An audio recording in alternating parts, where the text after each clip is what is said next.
was moved from county jail in October of 2016, following my conviction for armed robbery. I'm not here to garner sympathy, but I want to be clear on a couple of things. This was an unfair sentence, and I know, not in the usual innocent man put in jail type of schlock, but in the way that they were clearly pushing me towards being put in a particular jail. I had my blood tested and my hair was sent to a lab. They took pictures of my fingernails. I'd never seen anything like it, but I was basically catatonic. I was in a bad place, wanted it all just to be over. At the time, I didn't think much about the processing. I didn't think about the records that were passed between the guards and doctors, and I didn't care much about the blue rubber stamps that were put on the base of every signed legal document. I didn't know what was normal and what wasn't. I just wanted to get into the haze and no brain the next 6 or so years away. I was put in a cell with Lion Soon, a Chinese American man. To this day, I don't have the slightest idea of what he was in for. Guy looked like your average college kid, but there was just something about him. He just had this look of complete disassociation. Like he was miles away, he never really looked at you. It was as if he looked straight through you. Then again, a lot of the inmates get that. I barely managed to talk to him in the first few days. We agree that I took the top bunk, but that was pretty much all we managed to talk about. We had a straightforward schedule: breakfast and work up till 11, lunch, more work, some yard time, dinner. After that, we either go to or specialized programming times, religious services, NA, anger management, you know the stick, or an extra hour in the yard if you're lucky. Then back into the cell, lights out by 11. In my first few days, I had to go through a lot of orientation. They were the kind of who's who introductions you might expect, but also just someone pointing to which shelf they stock the detergent. Basic stuff. I got a job cleaning the beddings. They were so cheap and firm enough poke would go right through them like a piece of paper. Washing them was basically putting them in a shredder. We had to go on such a low setting that they rarely even got clean. I swear, I saw a cockroach in one of the pillowcases once, and the damn thing was still alive after the wash and dry. The pillows were also crap. They ripped easily. The feathers would get stuck to everything. Probably wasn't the room in this whole facility without feathers littering the floor. Hell, they were even in the yard. Most of them were, in fact. We had rotating schedules, so I rarely got to work with the same people 2 days in a row. I started to recognize a few faces, but people mostly kept to themselves. There was no locker room talk, no brag rats, no bravado, just people hunkering down and shutting up doing their time. But even early on I noticed something was off. I think it all came down to the yard. That dreaded yard. People stayed away from the prison yard. No one used the exercise equipment. People just stuck to the walls or silently walked by the fences. There were no loud conversations, no sports, nothing. And as soon as the free hour was up, people were pushing to get back in. From day one, I got the impression that the yard was a bad place to be, but no one was telling me why. What kind of prison has dust on free weights? By the end of the week, I had started to get into the routine. I was out cold by 10 most nights. Hell, I had the bedding with the least holes in them. Might as well use that luxury. But there was one night when I just couldn't sleep. I'd lay down and then all of a sudden, I'd be wide awake again. There was this whistling wind that came down the hall, and it just kept echoing in the back of my head. At first it was a wind, then a whistle, and with no other sound around, it kept growing in my head until it sounded like a goddamn fire truck siren. I'd push my hands against my ears, cover my head in a pillow, but it didn't do a thing. Finally, I just started to mutter to myself, just to fill the air with some other noise. "Please stop," I'd whisper, "please stop." And the funny thing, it did. It actually stopped. The next day I was exhausted. I kept nodding off breakfast, lunch, dinner, pretty much any time I could sit down. The guards would push me awake. The other inmates just sort of stared at me. Some of them actually avoided me, like there was something wrong with me. When it was time for the yard, the guards took me aside and asked me to help clean the common area. No yard time for me. Gotta sweep some feathers. That night I went to bed as soon as I could, but the moment my head hit the pillow, I was wide awake again. and down through the hall there was that howling wind. There was no way for me to sleep.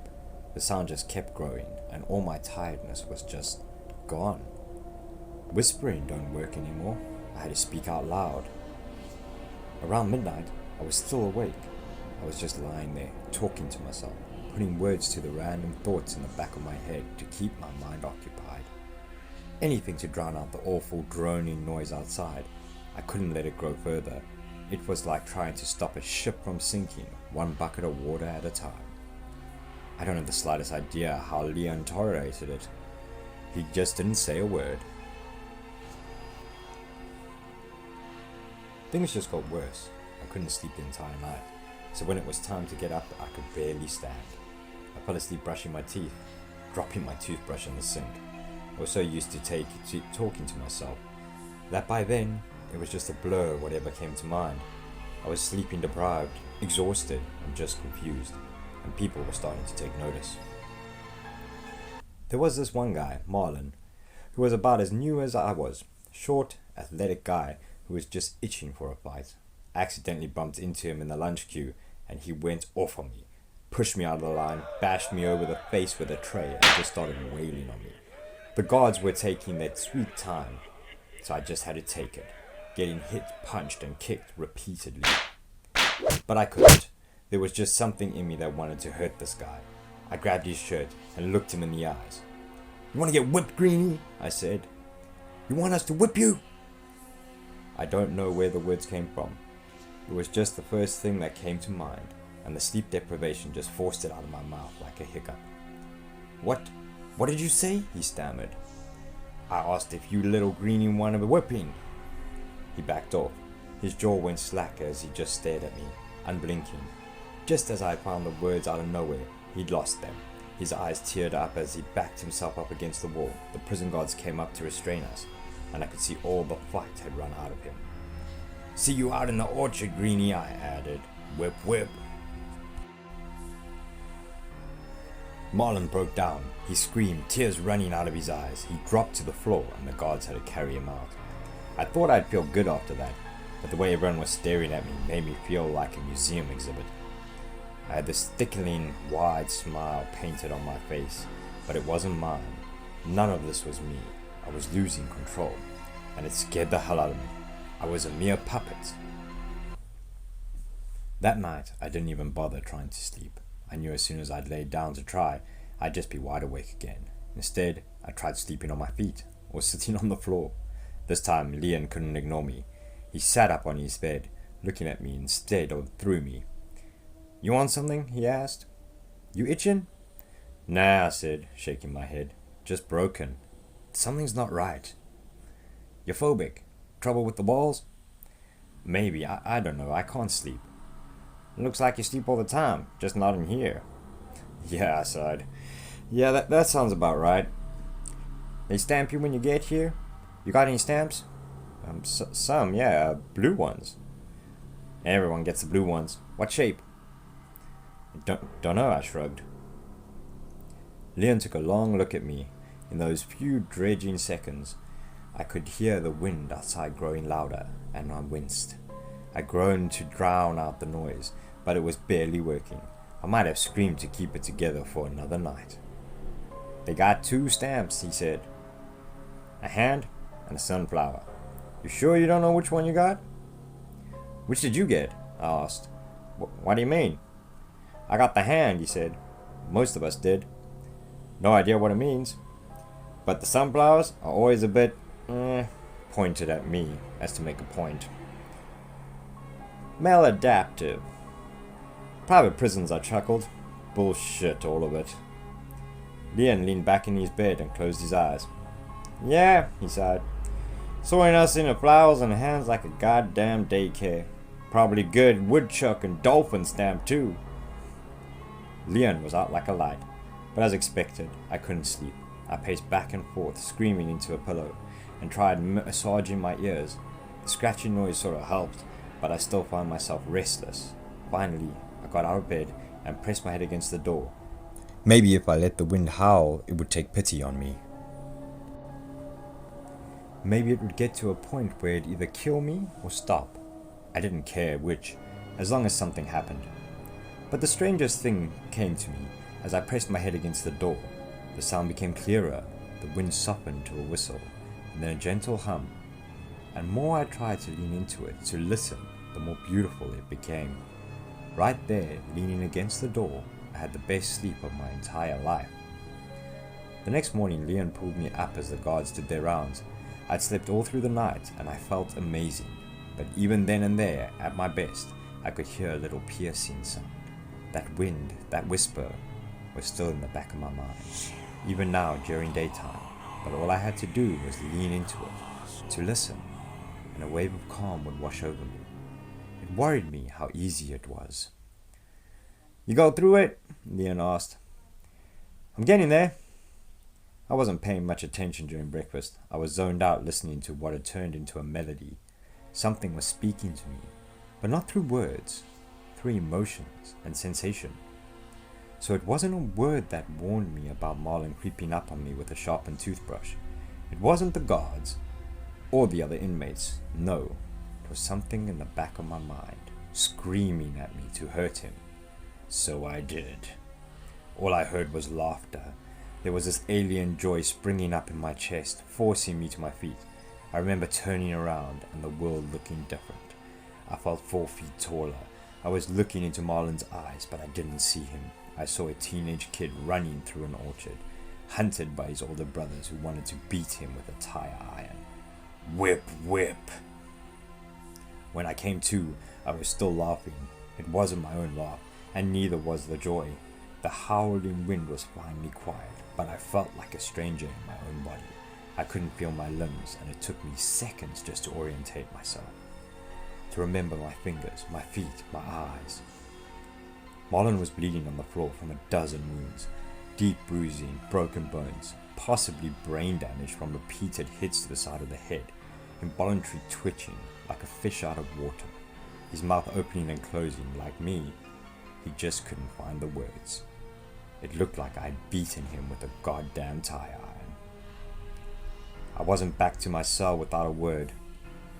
Paraded through the halls like a prize, I could feel the other inmates staring at me, trying to figure me out. As soon as I looked their way, I saw them recoil in fear. I don't know what the hell they'd seen, but they were looking at me like a goddamn monster. I was locked in my cell for hours. No one was allowed in, and all the while I kept hearing something in the back of my head, singing to me, asking me to listen just a little closer. And as soon as I realized that the noise turned to pain once I resisted, I had no choice. Within minutes, I was pacing the cell, spewing whatever nonsense came flooding through my mind. Nonsense that everything and everyone, just noise. When the guards finally opened the door, I turned to them without skipping a beat. They had their tasers at the ready. "Deb doesn't know that Eddie's really your son," I rambled. "You think he was premature? But she had that time with Urban at her job the month before. She thinks about telling you, but she thinks that might just be a push you need to finally divorce her." A taser to the neck, and I didn't even feel it. As I dropped to the floor in a spasm, my body was screaming with laughter. "He had her own copier. She didn't even think about you. She hoped to see him there again and next week." And there, somewhere deep inside, I found my own thoughts and words, standing by as someone else held the reins. I wanted to tear my ears out, to make it all go away, but I couldn't even move my hands. I'd listened too long and too closely, and now the guards were dragging me by the neck. They took me out to the yard. I heard them talking. They were standing next to me, carrying me, but it still sounded like they were in another room. I could barely make out their voices. "Hatchman mixed up the blood works," he said. "Got the wrong class. Shit, we got a bloomer? We had a bloomer this whole time? It's a goddamn Christmas miracle we didn't pop his Sealy. So why are we taking him out? Just making sure. Protocol, I guess." "Fuck protocol. Fuck off." They left me in the middle of the yard, lining up in a circle around me. The guard I'd been yelling at stayed inside, weeping over a picture. After a few minutes, I felt a tingle in my hands. It felt like being poured back into my own body, like my mind was a liquid. It all came back to me, one thing at a time. Language, memory, senses. choice. Suddenly I was standing up. The wind was clearer out in the open. It was colder than expected, and I wasn't even wearing shoes. There was a stillness in the air, but there was something menacing to it, like the eye of the storm. "Nothing's happening," I heard. "We take him in. Hold on, look up." From afar, it looked like snow. I didn't even question it. Snow in mid-July? Sure, why not? But it wasn't snow. A white feather touched my nose. I looked up in the clouds, and there, far above, I saw something looking back. Can't explain what I felt at that moment. It felt like I was looking into the eye of the sky. An impossible physical being, but there was nothing there, and yet it spoke to me. It spoke through me, like playing a mind game or charades with myself. Pictures flashing in the back of my mind, trying to reach an understanding. Hundreds of memories pounding at the front of my brain every second, like a pitcher being filled to the top and spilling over the edge. I got a nosebleed trying to keep up. My eyes rolled back, but I still felt like I was looking up. It was easier to see with my eyes closed. My mouth seized up from trying to find 1,000 words at once, instead settling for noises and grunts. There were parts that were crystal clear. It showed me memories I didn't know I even had. It showed me my eyes opening for the first time. Little hands grabbing my mother's cardigan, her big 80s glasses making her eyes look like a cartoon. It showed me up waking in the crib, reaching for the little toys dancing overhead, and I understood what it meant. That we were born with this instinctual drive to reach beyond our means, to stretch towards the sky, to grab and pull down the unknown to us, making it a part of ourselves. That, the most basic instinct of my being, was meant to be here, to do this, to reach up. "No!" I wheezed. All was silent. I looked down as I floated 6 feet above the ground. No, I groaned. No! Memories of long-lost dreams came rushing back. Pleasant thoughts you don't want to wake from. Promise of love, lust, joy and comfort. It was all there, just waiting for me to take it. All I had to do was reach for it. To reach into the sky and take it. But there was something more. That eye in the sky looking down at me, not malevolent, not angry, not evil, just vast beyond comprehension. I was nothing more than a strand of wheat being plucked into the air by a curious farmer. No! Running up to me, guards grabbed my legs, pulling me down. It felt like I was being torn in half. Part of me desperately reached upwards, and my consciousness self holding me to the ground. All the while, the pleasant silence was turning from a whisper to a vile scream. "We got it!" a guard yelled as the weather picked up. "Get him out of here! Get him!" Something let go of me. The guard on my left lost his breath as he suddenly went limp. With nothing but a whistle, I saw him whisked into the sky. Not a word of protest, not a sound, just a human life growing smaller and disappearing overhead. I dropped to the ground as they scrambled to get me inside. Another guard fell flat on his stomach as something invisible grabbed his ankles. Again, a soft whistle, and he was gone. A spot in the dark. "Run! Come on!" The other guards were standing by the entrance, holding the doors open.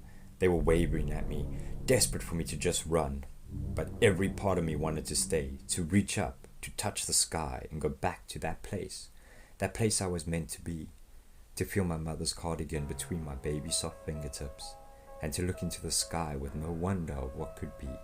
It was all there, and yet my body knew I needed to run.